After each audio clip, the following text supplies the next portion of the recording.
उस अघोरी ने सिर्फ माथे पर हाथ रखा और जमींदार ने अपना अंत देख लिया।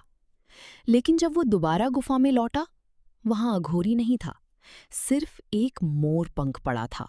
पहाड़ों की उस भयानक खामोशी में जब मौत अपनी सफ़ेद चादर बिछाए बैठी थी, तब अद्वैत को समझ आया कि कुदरत के सामने इंसान का वजूद एक तिनके से ज़्यादा कुछ नहीं है। केदारनाथ की उन ऊंची चोटियों पर जब बर्फीला तूफान अपनी पूरी दहशत के साथ नाच रहा था, तब एक ऐसी गुफा का दरवाज़ा खुला जो सदियों से इतिहास के पन्नों से गायब थी। ये कहानी उस अहंकार की है जो सोने की जंजीरों में बंधा था, और उस सत्य की जिसने एक पल में भविष्य की तस्वीर बदल दी। अद्वैत अपने इलाके का सबसे शक्तिशाली और हट्टा-कट्टा जमींदार था, जिसके पास अपार धन और सत्ता का ऐसा नशा था कि वो खुद को ईश्वर से कम नहीं समझता था। रेशमी कुर्ता और किनारीदार धोती पहने, गले में भारी सोने का हार लटकाए, जब वो अपनी शाही लकड़ी की बग्घी में सवार होकर हिमालय के दुर्गम रास्तों से गुजर रहा था, तो उसकी आंखों में केदारनाथ के प्रति श्रद्धा नहीं, बल्कि अपनी ताकत का प्रदर्शन था। उसके दो काले शक्तिशाली घोड़े बर्फ को चीरते हुए आगे बढ़ रहे थे, और उसका सारथी कांपते हाथों से लगाम थामे बस इतना जानता था कि आज का मौसम कुछ अनहोनी का संकेत दे रहा है। अचानक आसमान काला पड़ गया और एक ऐसा तूफान उठा जिसने दिन में ही रात का एहसास करा दिया। घोड़ों ने डर के मारे हिनहिनाना शुरू कर दिया और बग्घी एक संकरी ढलान पर आकर फंस गई। अद्वैत का अहंकार तब तक नहीं टूटा था जब तक कि एक विशाल चट्टान बग्घी के चंद कदम पीछे आकर नहीं गिरी। डर के मारे बदहवास होकर अद्वैत बग्घी से बाहर निकला और अंधेरे में रास्ता ढूंढते हुए गहरी बर्फ में धंसने लगा। ठंड उसके जिस्म को सुन्न कर रही थी और मौत उसे सामने खड़ी नजर आ रही थी। तभी धुंध के बीच उसे एक नारंगी रोशनी की किरण दिखी। वो घिसटते हुए उस ओर बढ़ा और एक रहस्यमयी गुफा के मुहाने पर पहुंचा। अंदर आग की धूनी जल रही थी और उसके सामने बैठा था एक ऐसा अघोरी जिसका पूरा शरीर सफ़ेद राख से लिपटा हुआ था। लंबी जटाएं, सफ़ेद दाढ़ी और आंखों में एक ऐसी रूहानी चमक जो सीधे आत्मा को चीर दे।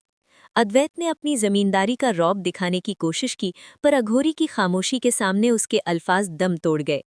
अघोरी ने मंद मुस्कान के साथ अपना पुराना लोहे का त्रिशूल उठाया और अद्वैत के माथे पर राख से सना हुआ अंगूठा रख दिया।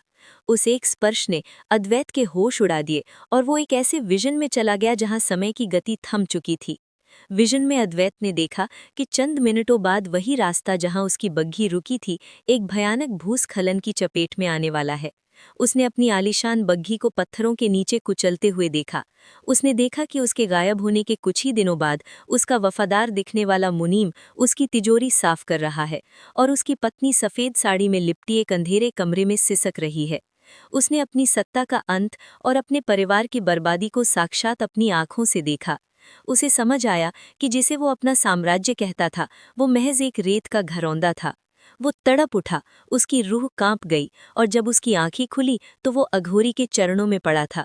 उसके माथे का पसीना उस कड़कड़ाती ठंड में भी खौफ की गवाही दे रहा था। अघोरी ने सिर्फ इतना कहा कि जो कल बीत गया वो राख है, और जो आने वाला है वो सिर्फ एक संभावना। जीवन तो वर्तमान के इस क्षण में है। अद्वैत बिना कुछ कहे पागलों की तरह गुफा से बाहर भागा और अपनी बग्घी के पास पहुंचा। उसने सारथी को चीख कर बग्घी पीछे हटाने को कहा।